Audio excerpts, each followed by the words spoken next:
À 3 mois des JO, les athlètes français qualifiés pour Rio intensifient leur préparation. Et parmi les disciplines qui pourraient créer la surprise, il y a l'escrime. Après de piètres résultats à Londres en 2012, les escrimeurs français enchaînent les bons résultats. Julie de Folleville et Sandra Douceret sont allées à la rencontre du seul sabreur français qualifié, qui lui aussi multiplie les victoires.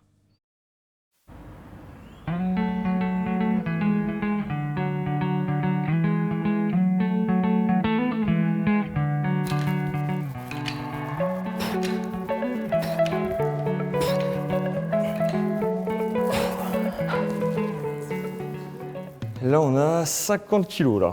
C'est à peu près 60% de mon max, à peu près.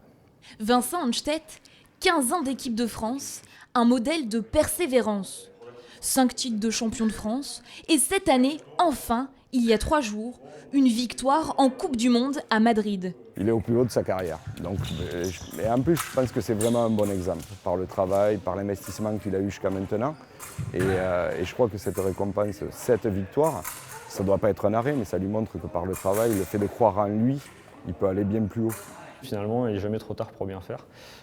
Ça montre qu'il faut aussi être persévérant, parce que c'est vrai qu'il y a eu des moments de doute, un moment où peut-être, ou en tout cas d'autres personnes s'attendaient à ce que j'arrête et que je range les sabres. Mais voilà, moi j'avais encore envie et je pense que j'avais encore des choses à montrer et à faire. Pour y arriver, il y a 3 ans, il a fait un choix courageux et laisse tomber un excellent job dans le marketing.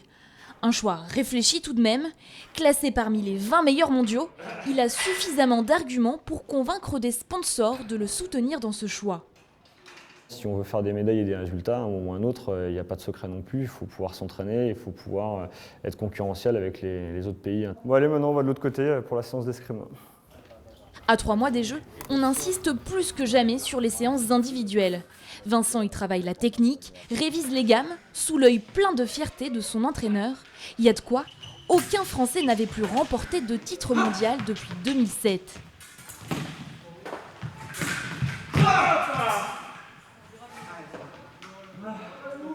Il a la récompense de son travail, au moins dans le fait d'aller déjà au jeu.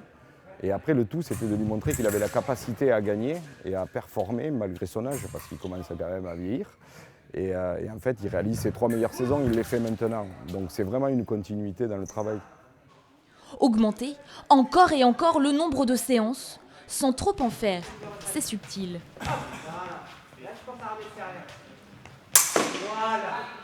Le risque, c'est d'être un peu pris par l'événement et de finalement passer à côté parce que soit la pression, soit l'environnement, pas mal de déstabilisation entre guillemets. Le champion olympique en titre qui est qualifié, il sera forcément attendu puisqu'il aura un titre à défendre. Donc voilà, je laisse cette place de favori à ces gens-là et puis moi je me positionne juste un petit peu derrière et en essayant de tirer mon épingle du jeu, de créer la surprise finalement et d'aller chercher médaille.